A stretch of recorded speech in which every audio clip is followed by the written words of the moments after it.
have Don do the introduction and let Garrett jump on and introduce his company. And then by then it looks like Katie's on, so it's working for her. Real good. Maybe he'll just jump in and use her link. Okay, perfect.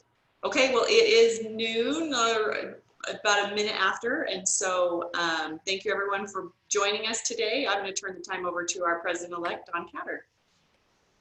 Hi, everybody. Welcome to our last and final day of the Education Summit. I'm excited for our panel today. I think we're going to get some great information out of what they have to offer. First of all, I just want to let you know that if you have not signed up for the CE credit, you have to do that directly through Lacey. So please note that the Zoom will be recording your sign-in through your email, so it will record when you sign on and when you sign off. So in order to get your CE credit, you do need to stay on through the whole presentation. Next, I'm just going to kind of introduce our lunch sponsor today as people pop on. So I want to thank our lunch sponsor, Garrett Timmerman with Curtis Minor Architecture. Garrett, please take a minute to introduce yourself, and then we will move forward. Great, thank you, Dawn.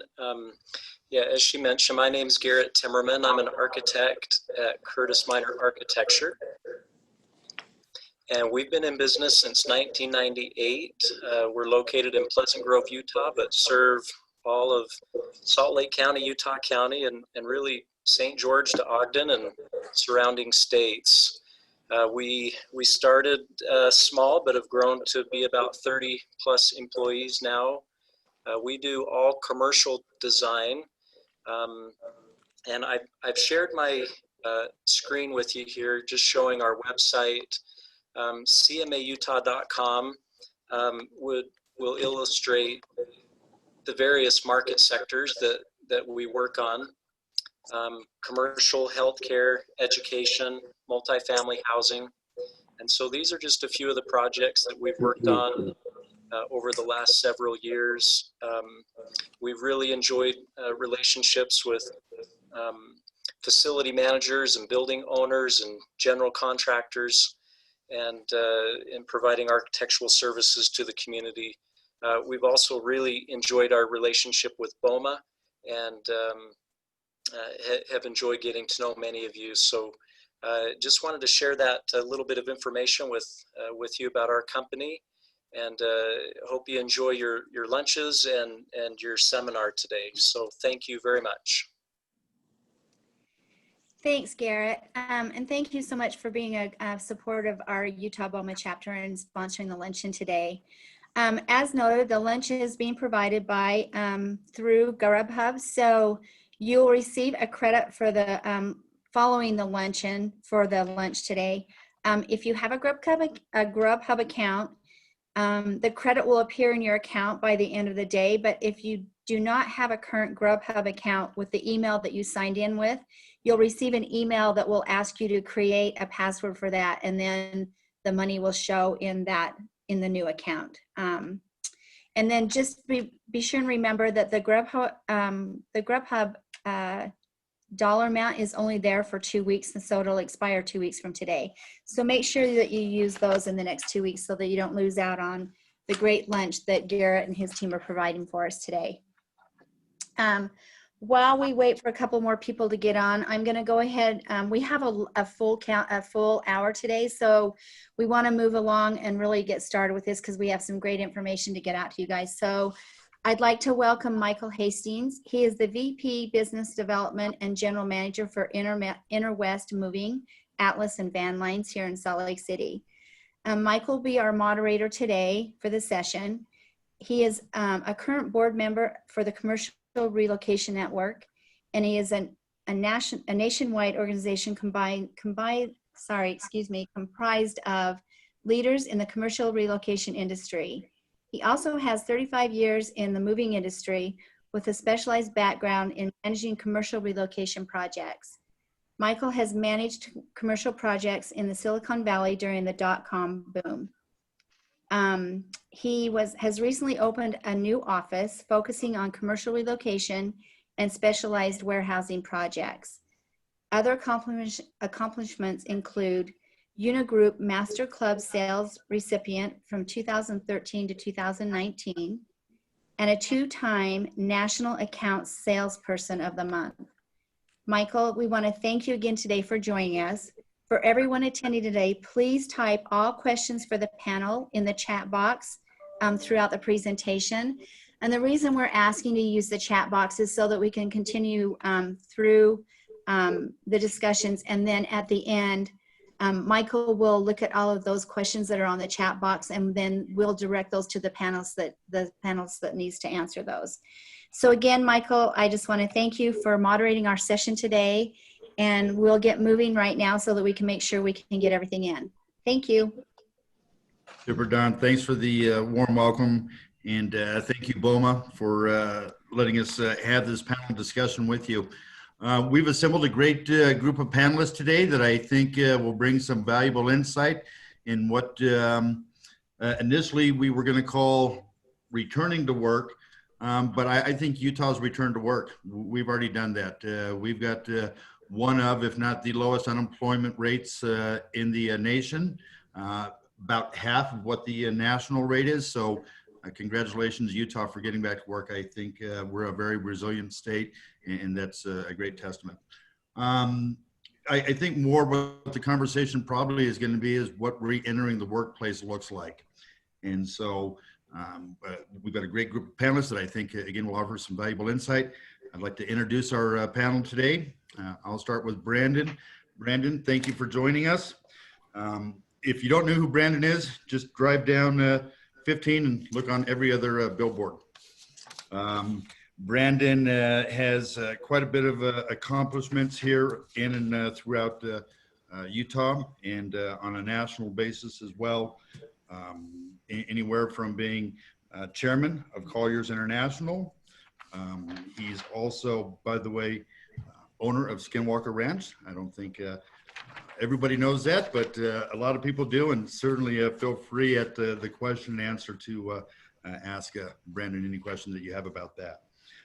We've also got Steve Price today. Steve, thank you for joining us. You are welcome. Steve is owner of Price Real Estate, founder, and Steve has developed and manages in excess of 4 million square feet here in around Utah and nationally, correct, Steve? Yeah, the Mountain West, correct. Mountain West. And we've also got Reagan Nickl with us today. Reagan is with Impecc Group, and Reagan currently is the Senior Director of Workplace Technology at Impecc Group.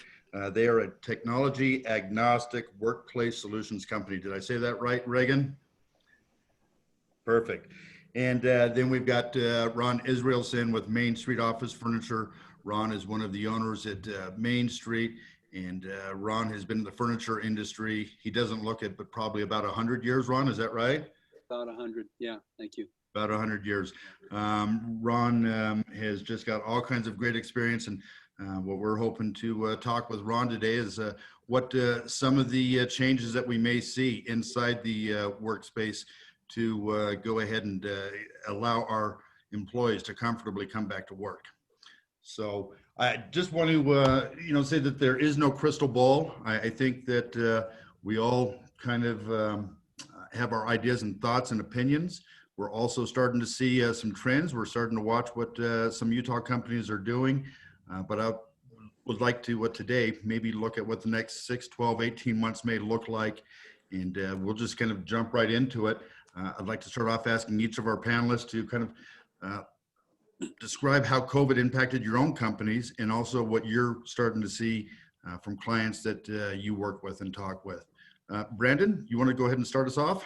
You bet. We moved swiftly in March to really adapt to the new normal that we've been dealing with the last 6 months, and immediately not only shifted people to remote working format as needed, but also introduced the temperature taking stations and sanitation and and really protocols in order to help employees feel safe and really hopefully maintain an environment where we could continue to work unabated.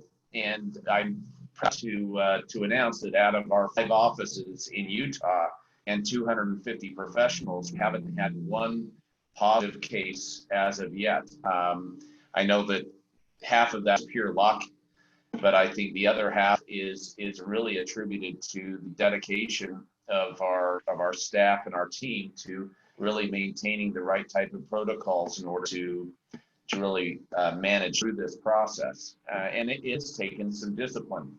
But I think with that discipline and that focus, we're able to bring people back to work and be able to continue without seeing major disruption happen. So we've been very fortunate, and I would think that we're one of the success stories that are truly diversified along the Wasatch Front. I mean, we have offices in every county along the Wasatch Front, and quite a diverse workforce within our firm to really draw from. So very thankful to been able to manage through this, and I think it's setting the right tone as we enter really the next few months of this year. It all started here in Utah when Rudy tested positive, and within a span of 24 hours, we just watched the economy shut down, businesses after businesses, large corporations first, and then it kind of just snowballed. Steve, when that happened, what happened with Price and Companies and Price Real Estate? Mike, thank you. As a landlord, the most important days are the first 5 days of the month. So who's paying rent and who isn't paying rent? And based on past history, if someone always pays on the 6th and they don't pay on the 6th, or if they have an automatic transfer and that stops, we started looking at that really quickly going from March into April. Because we assumed there'd be a certain number of tenants in the industrial space, in the supply chain that didn't have the ability, or maybe we're looking at rent as maybe a non-fixed cost and didn't want to pay. Well, actually the opposite happened. Let me tell you what the opposite was. If COVID began on the 15th of March, which was a Sunday, on the 18th of March, we had an earthquake. And the first earthquake hit at about 7:09 in the morning. And what we did as a company is we split into 2 teams with structural engineers, an electrician, a plumber, and a mechanical engineer. And we started working through each of our buildings to stand up those buildings. So we started with the commissary for Delta. So if you done a Delta flight, it comes out of one of our life science tenants, our bioscience, medical science. Amazon wanted us to come by AMZN4, and they wouldn't even open until they received certified wet stamped letters that from each of our consultants that it was okay to open. What we started seeing really quickly was we knew going through March that there was a run on paper towels, disinfectant. We could see that, but what we started to hear by the end of Thursday, so Wednesday, Thursday, as we were making our way through 57 buildings, is that we were running out of gluten-free food, animal products, livestock products. There were some, because the hospitals were shutting down, they were building up inventories for when elective, non-elective, emergent, and urgent procedures could begin. And so we started hearing from you have one of those businesses where you were setting up office for restoration hardware. And so we could see really quickly that there were demands in the economy for certain products. We could also start to see that we were having a demand problem and a supply problem. So for example, demand, office furniture at home,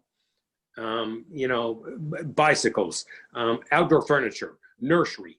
Then we could see the supply problem coming out of Asia. There may not be a product, bicycle tires, brake pads coming out of Asia. So we really quickly started to see that within this economy, there was a supply problem, a demand problem, or demand challenges, but also there were events happening that we weren't seeing in the media. So there were 3 million people sick by the end of March because they didn't have a gluten-free food. So what our strategy was to take our vacant space. We're still building 2 more buildings this year and put short-term tenants in there. So as soon as we could help us, short-term cash flow, help tenants, short-term strategy, we worked with the inland port on trucks. We worked with different supply chain businesses, many that weren't even in the portfolio. And we just started doing 2, 3, 4, 5 month or month-to-month leases. Many of those have now turned into long-term leases. So for example, gluten-free foods, pet food, livestock supplies. And we could see something else happening. We were moving from the go-to economy to the come-to economy, come-to-us economy. That was happening anyway, but it was being accelerated. So telemedicine coming to us, telelearning coming to us, the new movie theater, instead of going to a movie theater, Netflix, the conference room, Zoom room coming to us like we're doing right now. And we could see with those businesses that were rapidly adapting or had technology as a part of their operating platform, their operating structure, they were stepping up really quickly to lease space and meet the demands that were happening in the Mountain West. Excellent. You know, I'm going to circle back at some point here on that go-to economy versus the come-to economy. I'd like to maybe dig into that if we've got time. Ron, what happened over at Main Street when the shoe dropped? Well, so in March, exactly when the pandemic or the coronavirus, COVID-19 hit, everything just halted. Business, you know, we were continuing to see record growth, as I think the Utah economy, you know, was continuing to do. Basically, with all the businesses that I work with, the Young Livings, the Snap Finance, you know, all the, you know, the big and small businesses just shut down. I basically, you know, let's see, April, May, we continued to work. Besides being a mid-market furniture dealer, we provide third-party installation for companies, whether they buy from us or not. So what we would see is we would go into all the commercial spaces, the commercial buildings, and they were basically vacant. You know, they were trying to figure out what they were going to do. So from, you know, March through May, June, pretty much until we figured it out, until we handled it, you know, delicately, you know, till we figured out how serious it was, and you know, and handled it safely. I think everyone just everything stopped, came to a halt. New furniture sales is what kind of affected us the most. All the manufacturers shut down manufacturing, you know, so the manufacturers shut down, you know, the transportation was shut down. But then in June, July, everything started to open up, as you were mentioning. You know, it started to, you know, to realize that we can continue to work. We need to social distance. We started providing acrylic, sanitizing and acrylic screens for our customers, which has basically allowed the essential employees to come back to work. What we found is most companies are just skeleton crews, like companies that have hundreds or thousands of people are having 20 or 100 employees working in a 5-story building. You know, I've seen our Young Living is basically saying that they're not going to start even bringing employees back until January. You know, we're hearing that from numerous companies that we work with and work for, and that they feel about 10 to 15% of their employees will continue to work from home, and that as soon as we find the vaccine and take care of the COVID and make it safe again, that most of the companies that I've dealt with or are working with are going to just bring the employees back, and we're gonna just continue on. Absolutely. And we'll talk about some of the specific changes and things that we're seeing companies do for sure. Reagan, you're kind of the poster boy for a remote worker. You've worked at Impecc now, and it's a satellite office, and so you're used to working remotely. Impecc is based out of Santa Clara, is that correct? And then prior to that, when you were with WeWorks also, you worked out of a satellite office. So what do did you guys have to do? What did you see immediately in March, and what happened with Impecc and their customers? Yeah, the biggest change for us is that, and I'll be clear that what I did prior to Impecc is that I co-founded a software company that managed how much real estate, the supply and the demand of your real estate, how much you have, how much you're going to need. So it's connecting HR and how much you're hiring and your growth and these types of things. So immediately when things started shutting down, the first crisis that we had was that people said, I don't have people in the office anymore, so I don't need office software, right? I don't have butts and seats, and so therefore I don't have a need. And we had a real crisis because we have a lot of accounts that were set for renewal to buy the software and these types of things. And they're saying, I don't need it. So I'll sign up again when we're back in the office. But it turns out that real estate still costs money. Your commercial office still even empty, still costs some sort of fixed cost amount there. And we started to see an uptick in product use because people wanted to be able to better optimize their real estate. If in a great economy, in an up economy, you can afford to have several empty meeting rooms or desks and cubicles, et cetera. And people started saying, well, how do I optimize this? If I'm going to bring employees back, what are my hoteling strategies? And I think people started to follow the lead of retail businesses that started to open up and say, well, I can go back to Walter's Italian restaurant, but it requires a reservation. And so maybe if I go back to the gym, it requires a reservation. And so a lot of the businesses that I consult and work with started saying, I'm going to follow that retail model and I'm going to require a reservation to come back to work. And I'm going to start to realize if I start spreading people out and social distancing people, what is the capacity of my real estate today? And so unfortunately, but fortunately, the demand for corporate or commercial real estate software, like the softwares that we recommend at Impecc Group, the demand shot way, way up. It's interesting, and one of the questions I wanted to ask you specifically, Impecc does have a software solution, and one of the things that you talk about is creating 6-foot rings of reality. You're able to take a client's floor plan and overlay and help them start figuring out their spacing.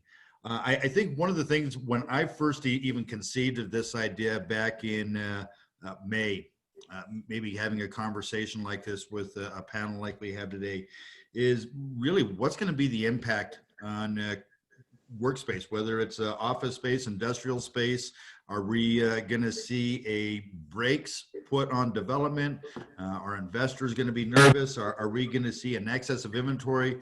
In my mind, I could certainly see companies not going back to work at full capacity. And so what we potentially could see is this extra space being subleased. And now all of a sudden we're going to see people maybe that were currently in a Class B space being able to upgrade and move into a Class A space. All kinds of questions in that regard, but I think we've got some fantastic people that could help me understand that. Brandon, what do you think is going to happen prolonged? Are we going to see companies downsize their spaces? Or because we need to have that social distance, are companies going to either hold on or maybe even want excess space now? Questions. First and foremost, I need to say, I think this whole remote working or work from home trend is a bunch of baloney. I don't think it's sustainable. I think it's a bunch of bull crap. And all of these employee satisfaction surveys and whatnot, I don't think are taking into account the impact that it's having on company culture, accountability, and ultimately revenue. I don't think it's sustainable in a really responsible way. It just, you have to have those critical, interactions that take place in the workplace. And I think our workplace is going to become more important than ever. I will say what you will find in the months ahead is a completely new approach to employee densification. We've seen a trend the last decade where companies were cramming as many people into as little space as possible, and they're calling it creative. They were saying, oh, this is creative, collaborative space. And they were doing was basically just creating a sweatshop and putting lipstick on it. And I think, with with everything happening in the response to the pandemic, it is going to cause companies to take a very close look at the way that they are addressing configurations in their employee density. In the same way that a percentage of the workforce may indeed work long term, there will probably be likely a renewed, I think, look at whether that kind of density is productive. And so, for every square foot that is given back, they may need to recapture that, because putting less people into the space that they were really densifying in the past. So I think it's going to be interesting in the months ahead. I don't agree with this mass trend that we're seeing from large, 4,500 companies that have elected to remote work into next year, or definitely. I think it's not productive, and I don't think, especially in Utah, that it's warranted. I don't think the statistics bear out as far as justifying a shutdown of our economy, or literally rendering our workplaces vacant. I hate to take a probably what may be a politically incorrect stance, but it isn't supported. I mean, we have just over 100 people hospitalized right now total in Utah relative to COVID, and you look at the mortality rate and it's stayed at 0.8%. And not get off into the weeds with the statistics, but I do not think that a continued remote working trend is really justified. There, I said it. So I'm hoping that companies wake up and start adopting best practices relative to help their employees feel safe, and creating the right type of configurations within their office environments that can welcome people back and really hopefully help our economy continue to grow and to prosper.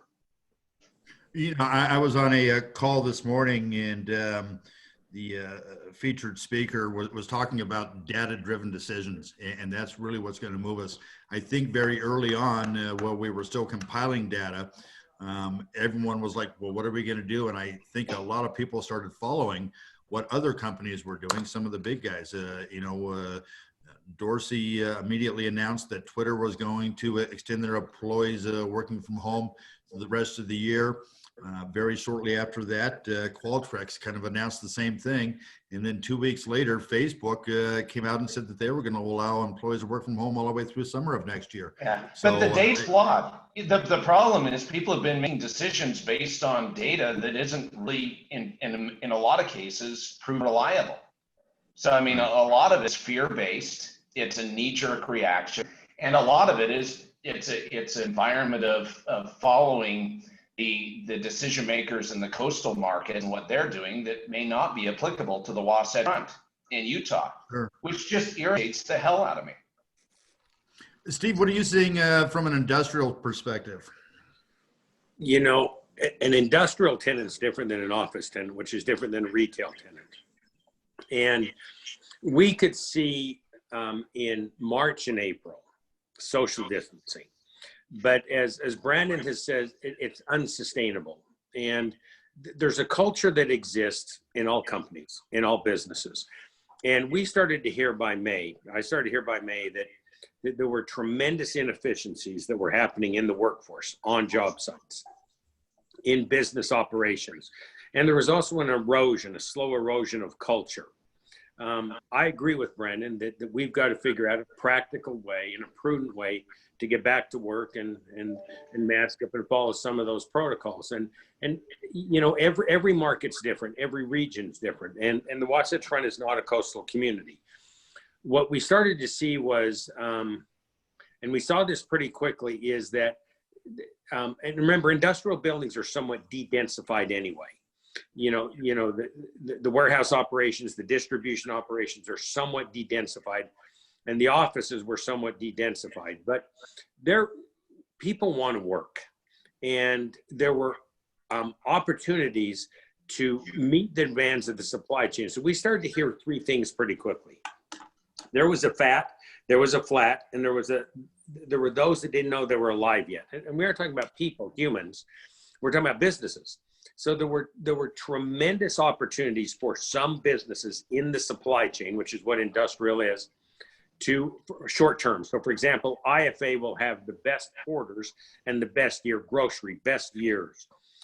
Certain businesses, setting up, modernizing a Zoom room at home, tremendous opportunities. Patio furniture, we could see some of the fat that was happening. Then we see flat. Certain companies that were flat, and then those companies that don't know yet if they're alive yet. So kind of those three scenarios.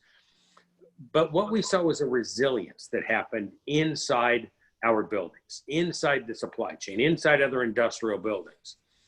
So about 40% of the Utah GDP and about 40% of the US GDP is supply chain based.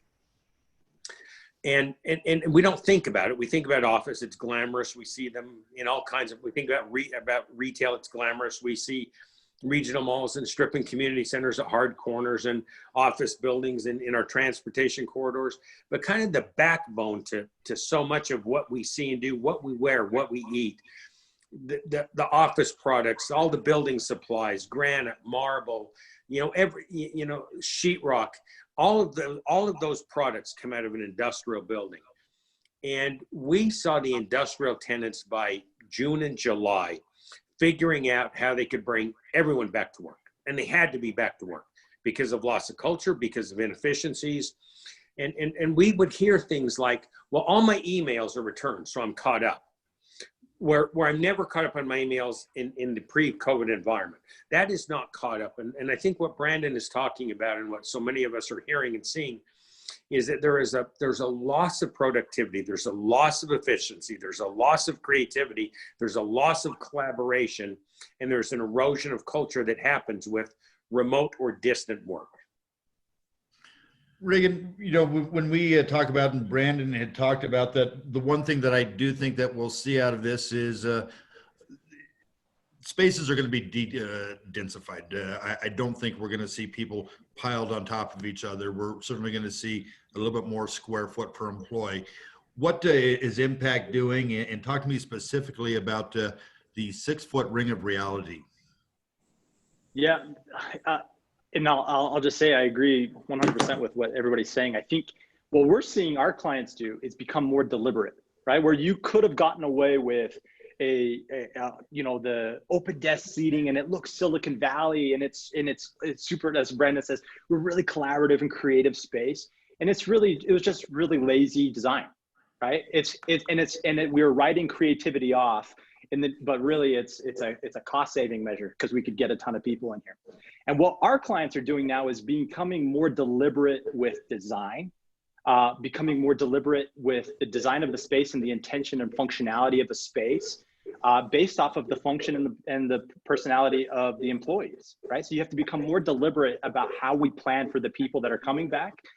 A lot of our business, like the Twitters and the Qualtrics, right? These really high tech companies can afford to say, hey, we're not coming back indefinitely because I can sit wherever with my little laptop here and we're off and running. There's a ton of businesses, especially in the Wasatch Front, that require on the site job functions. And you have to design and plan for that. The 6 foot rings of reality was a service that we started to provide clients to say, listen, if you're going to maintain social distance at work, let me take your floor plans and we'll AutoCAD them, or we can provide some other technology around it.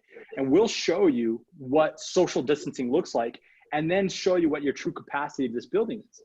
A lot of our clients had cubicles or hard-walled offices and things like that, in which case their capacity is not that limited. And it turns out you can come back to work very safely and very easily. And then you got to start watching some data about who's actually coming back, et cetera. But a lot of these other companies, and I could name a few, but I don't want to throw anybody under the bus here, that have this open floor plan kind of seating arrangements, which they lost 50 to 60% of their capacity when we start to ring 6 feet circles to say, this is where it is. Now, the other problem that they run into is that there's a whole facet of decisions to be made about these directional arrows and these types of things that, again, people were just following because we saw that Harmon's has arrows on the floor. We better have arrows on our floor. But they don't. I mean, what was the reason? What was the function behind this? And what was the and reason? who follows the arrow anyways? Have you seen anyone in the offices follow darn arrows? And how would you enforce it, right? And so you have these policies that are being made out of and Brandon said it, fear-based, right? Everything is optics. Yesterday, I had a conversation with a client. We talked about health assessment forms, specifically around hoteling, right? Because this is the major trend. I always said that COVID really forced everybody's hand into agile seating, agile workplace environments, meaning that a specific space has more than one function. It's no longer just Mike's desks or Ron's desks. It can serve multiple purposes. It's agile. And everybody's talked about agile. This has been the last 5 to 10 years. Every IFMA conference, BOMA conference I've ever been to, there's a keynote speaker about agile work environment. Nobody ever did it because economy's great. I can afford to have this desk be Mike's desks forever. And he can have a big mahogany desk, et cetera. But what everybody's talking about, these health assessments. And I said, is the health assessment going to mitigate the spread of the virus? And the answer from my client was, no, but everybody else is doing it. And we don't want to be liable. And to me, and what we advise the client on is that is lazy decision-making. That there's better sources of data, specifically, and retesting that data. We talked about data being bad. At the beginning of the pandemic, 80% of employees surveyed said that they liked the work from home. That was awesome. I'd only worked from home for 2 weeks and I didn't have a commute and I was working in my underwear and that was awesome. If you re-poll it now, the numbers are inverse. Most employees want a hybrid version. They want to come back. They want some flexibility when they come back, and an agile work environment helps them do that. So basically just reinforcing what everybody talked about, but when you start to look at what social distancing looks like in your office, it may not limit capacity, right? You might have enough barriers and the different things like that make sense, but making decisions without really good data is really lazy. So I think what it comes down to, we're going to ultimately see a reentry into the workplace. What it looks like and whether it's phased or whether it's immediate, I think different companies are going to take different approaches or kind of take a let's watch and see what this company does approach and then kind of follow. Some companies will absolutely use the data to make those decisions. Ron, I want to talk to you about the workspace. You and I have had conversations about this quite a bit. You and I differ a little on what we think may happen with furniture. I don't think we disagree that they're going to space and they're going to de-densify the workspace. But I initially was of the opinion that we're probably going to see a return to a older style of workspace, higher walled cubes again, none of the open collaborative workspaces. What are you seeing and what do you think is going to look like in the next 6, 12, 18 months inside an office? Yeah, well, let me just backtrack a little bit. Listening to Brandon and the rest of the panel, I agree that we're going to get back to just a healthy, clean, normal. It's just going to happen.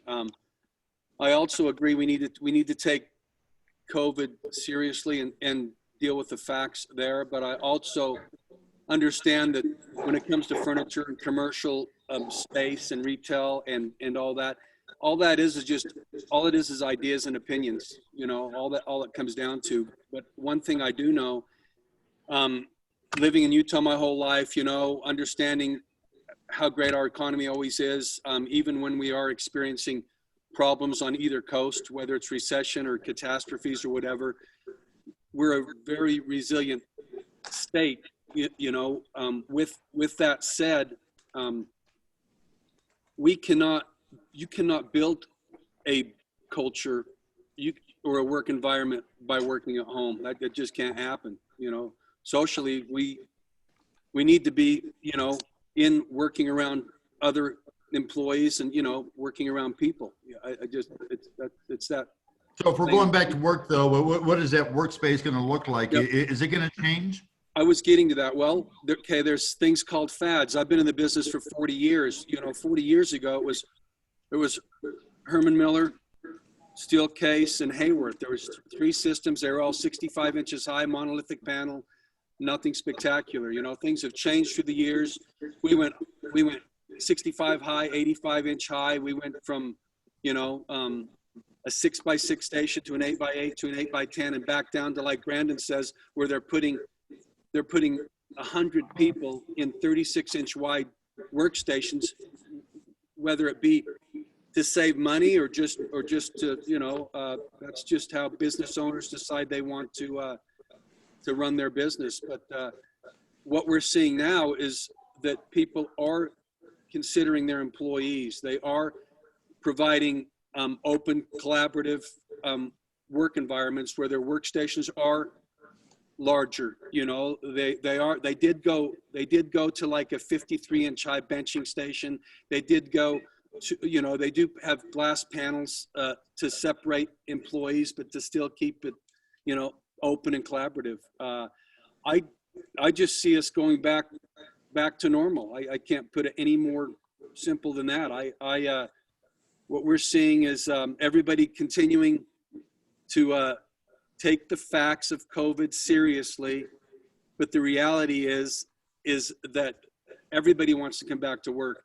I believe it, and don't quote me on this, that Amazon, they're insisting that all their employees come back. They're not, I don't know that they're going to give them an option to stay home or the flexibility of having, you know, the opportunity to work in the workspace and be able to work at home. But I agree with the panel. I just think it's a matter of time before we get back to the normal, and stations are already larger, you know.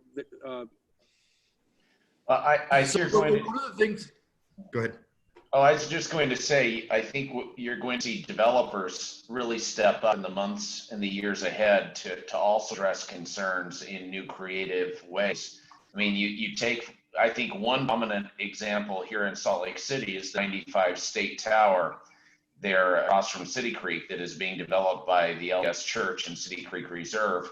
And here you have a building that is incorporating MERV 13 and UV filtration systems and full touchless systems in an effort to, I think, better accommodate the requirements of the future. They're also planning to have, you know, a daily exhaust and air exchange for the entire building, which is very unique, and I think speaks to really their commitment to really, you know, having not only, you know, one of the only well buildings in the market, but also, you know, prioritizing, you know, the right type of approaches in order to resolve employee concerns, you know, centered around health and safety.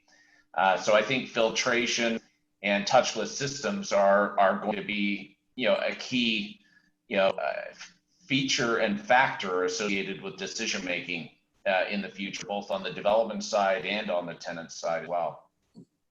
I saw something today when I was doing a little bit of research, again, what new technologies we may see emerge from this, and saw something pretty cool that I want to look at a little bit closer, but it's self-cleaning surfaces. You're able to apply these to door handles, mouse pads, desktops, and they regularly just self-clean themselves. Pretty interesting. So technology certainly is going to be important. We're already starting to see some technology coming out of this. Brandon, you guys have a new space and you've got a new virtual conference room. Is this some of the type of technology that we're going to see emerge from this that will maybe, you know, allow us to come out of this even better than before? You bet. You bet. I think you're going to see enhanced video conferencing capabilities. And, you know, we just introduced a new VR theater concept within our new headquarters at Mill Rock. And I think that's going to be more important. We'll not only save time, but provide a different type of experience for decision makers as they're addressing their facilities planning and in a lot of their requirements. I think to really take a page out of Reagan's book, I think what you're going to see is I think a more disciplined approach. People have been quite lazy with their facilities plan, the way that they've addressed their office, and they're not going to be able to get away with that in the future, and are going to have to be more mindful of that. And I really appreciate Reagan's comments, because they really are I think what we're already seeing from the executive suites that we're working with. So what other type of spacing solutions, will companies employ? You've got the 6-foot ring of reality software, Reagan.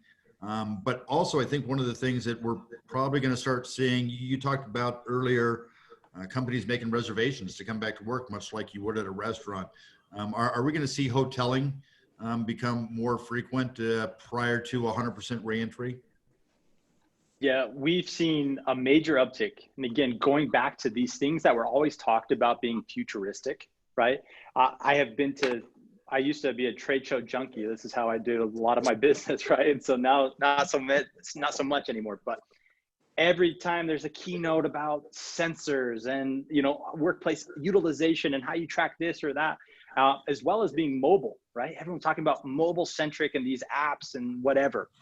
The amount of companies, and I have the data of actual product usage, the amount of companies that actually had a mobile strategy, meaning employees had a mobile app that allowed them to engage with the workplace, whether that be booking a conference room, whether that being finding where HR sits.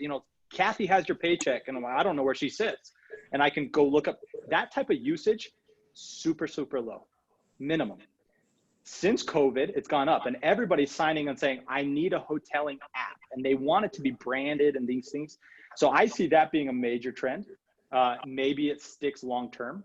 I think it will, but not to the extent that it's being used right now. I would say 80% of the work, 90% of the work I'm doing right now is consulting in hoteling app technology. There's a lot of other technologies in terms of hardware. Impecc, actually, a majority of our business is actually sanitization and janitorial and these types of things. And so there's new UVC lighting kind of stuff that can be rolled into a room. That's really impressive. And so we see a lot of people investing in that, or at least requiring their janitorial their outsourced company to get on board with some of these standards. And to what Ron was saying, everything's gonna go back to normal. It's just we're gonna have some healthier hygiene habits and things come out of this. And so I'm keep advising clients that don't make an expensive short-term decision here, right? Is that a lot of these things that people are saying, well, my CFO told me that I have X amount of money to go spend on COVID response. And so I'm gonna go buy this, this, and this. What we see a lot of vendors doing, by the way, and that's who I represent. I'm the go-between between the occupier and the vendor to say, the vendor is just putting a COVID sticker on it. This is their product that they've always offered you. And now they're saying it's COVID response.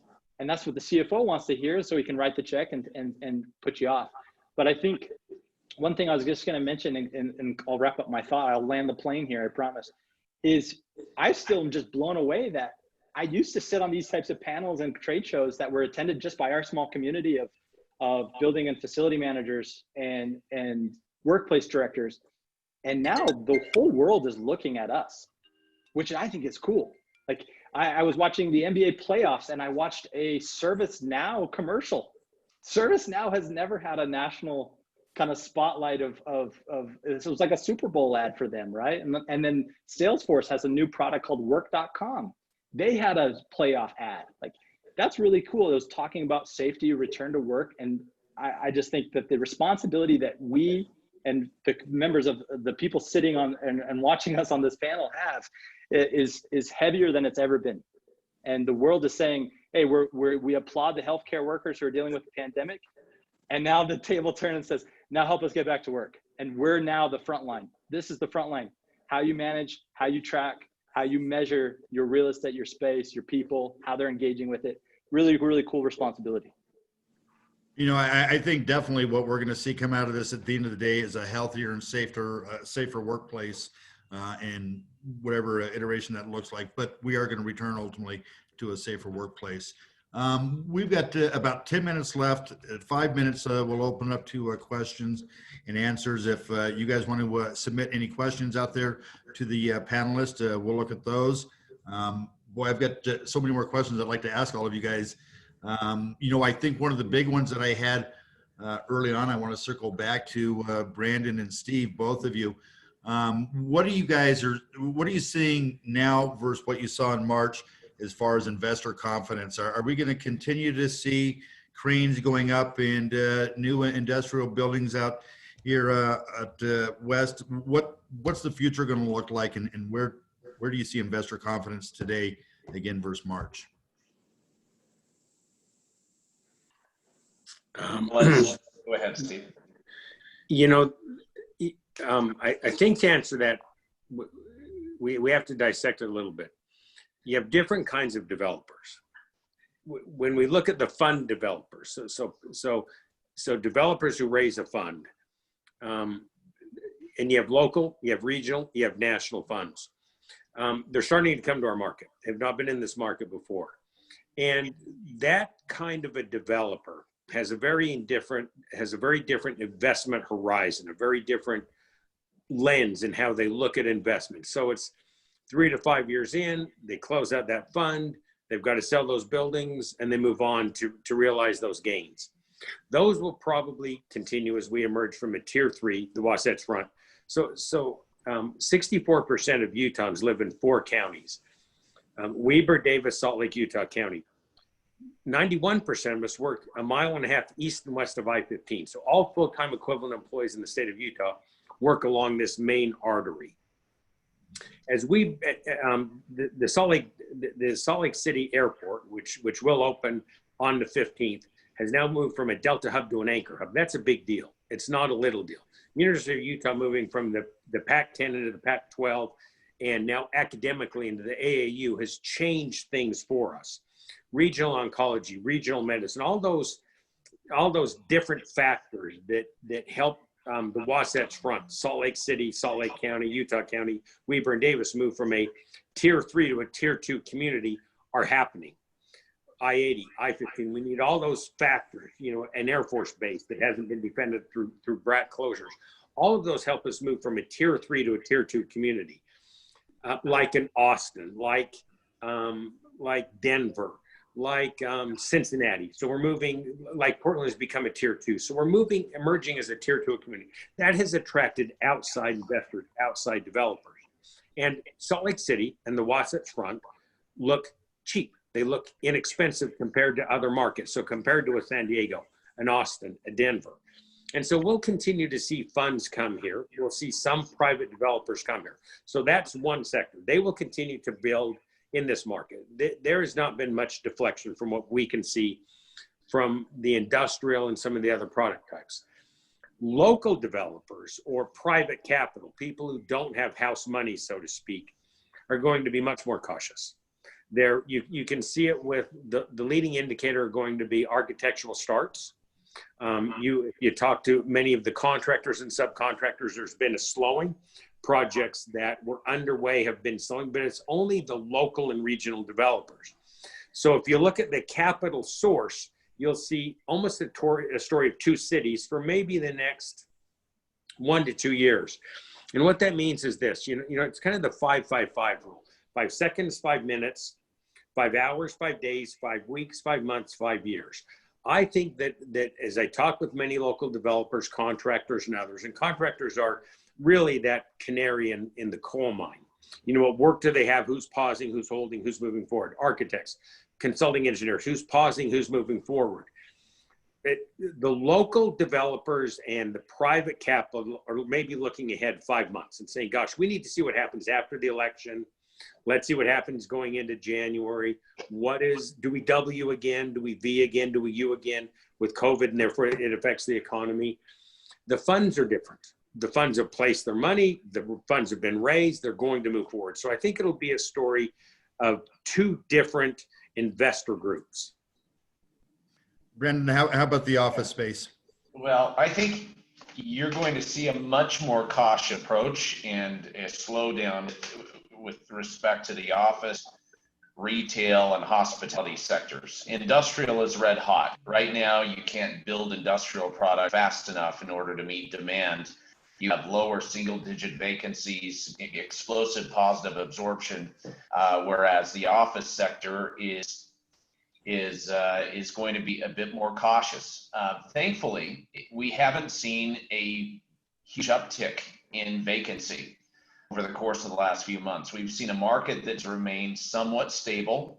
I would say there is a fraction of the amount of sublease space that I had projected 6 months ago that would be on the market, which is encouraging, which I think speaks to the fact that people aren't ready to quite yet to make knee-jerk decisions on, giving space back or adjusting, their square footage in any dramatic fashion.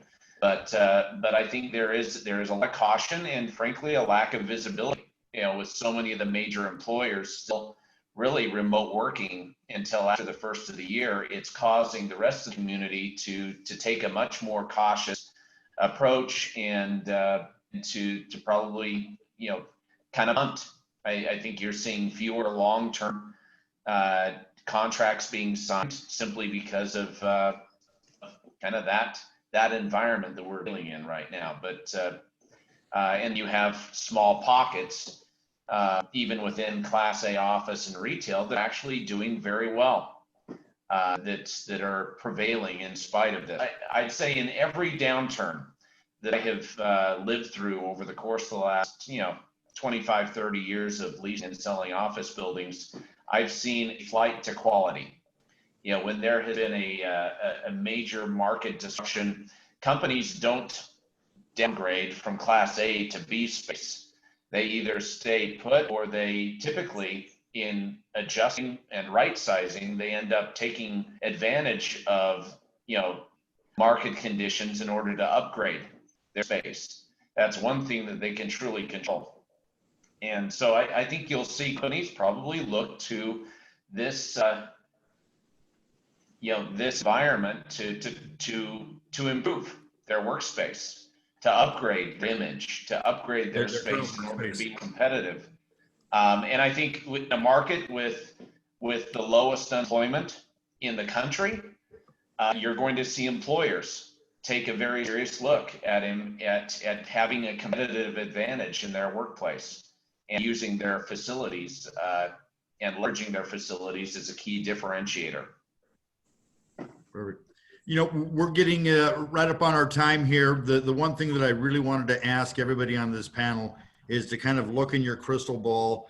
Give me one bold prediction that you think is going to be very noticeable, that we're going to see change in this next 6, 12, 18 months. Just one bold prediction that we think is going to come post-COVID. And I'll just start with Reagan. I think you're going to see a lot of these early people who came out and going back to Silicon Valley kind of stuff, because that's where my company's based. But the Twitters and these companies that came out with really bold initial statements that they're going to be work from home indefinitely are going to start walking back those statements. Interesting. I would not be surprised. Ronnie, one bold prediction. I think we're going to see a substantial economic growth in the next year to 18 months here in Utah. Yeah, that's what I think we're going to see, regardless of how it appears right now. I think all the indications from the business owners I talk to, the building owners I talk to, they're all on board with exactly what the panels talked about. So that's what I say. So, Steve? I think we'll see an acceleration of disruption that was happening anyway. And COVID will accelerate. We will see medical bots in the IHC and the University of Utah system. So we're going to have telemedicine coming to us, but we're also going to have that AI future coming very, very rapidly. The last 6 industrial buildings that we built drone ports above every dock-eye door. The reason for that is we assumed that it would be Amazon, UPS, or FedEx that received drone approval from the FAA first to fly. It was Amazon.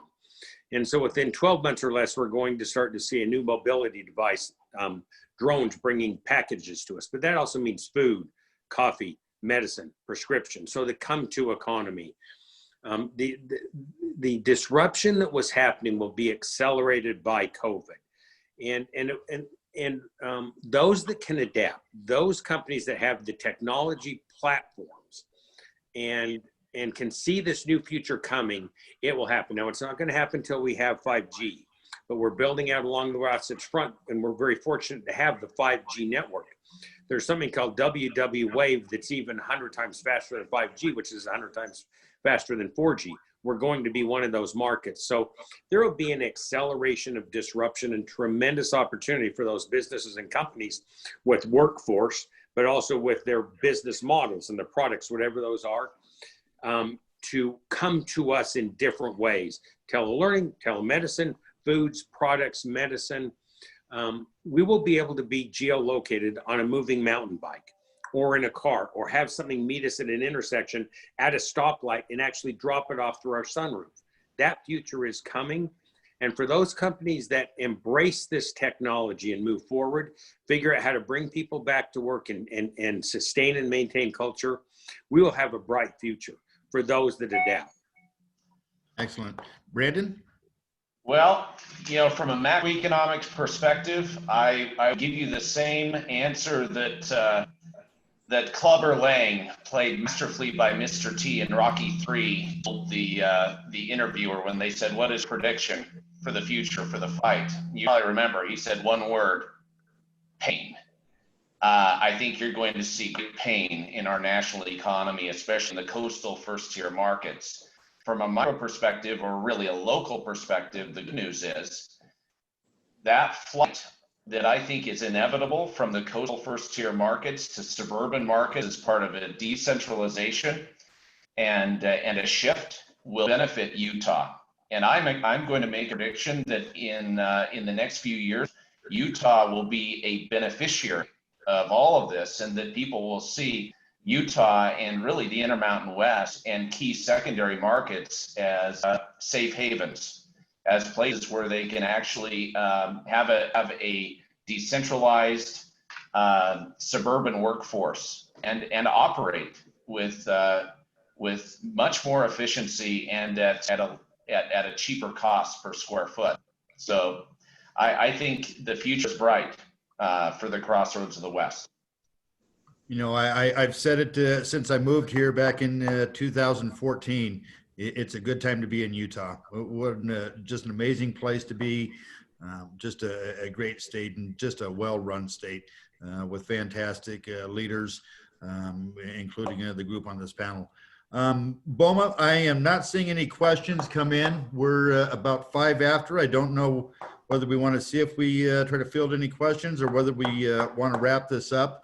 But whatever direction we go, I want to thank the panelists for joining us today. Appreciate your time. Brandon, I kind of want to borrow something that I heard you say on the radio a couple months ago. You were on Speaking for Business, I believe, and you wrapped it up with a better normal. And I look forward to a better normal. I look forward to seeing how we all move past this and how we all continue to drive Utah forward. And I want to thank you guys again for joining us, and thank everyone today for being with us. Don? Amen. On behalf of BOMA Utah, I would really like to thank Garrett and his team for providing our lunch today. I also want to thank Mike for putting this panel together, and for the panelists for giving your insight onto what's going on in our economy. I think the session was awesome. I picked up a lot of good key points today. I think a lot of us get narrowed into our own little segment of what we do on a daily basis, and we are only concentrating on what we're seeing in our own little fields. So it's been so great to have you guys give us a perspective on what's been going on. Again, I just want to remind everybody to be sure and take advantage of your lunch credit through Grubhub, and also make sure that you log in for your CE credits. And again, thank you guys for taking your time today to support BOMA in this. Have a great week. Thank you. Thank you. Thank you. Hey, and Reagan, Yeah. you're my favorite today because you're not only a Utah Valley University alum, that's our school. So you and I, we bleed green, but both you and I served island missions. You were Marshall Islands, I was Hawaii. So we hit the jackpot. Everyone else suffered. Thanks, guys. Have a great week.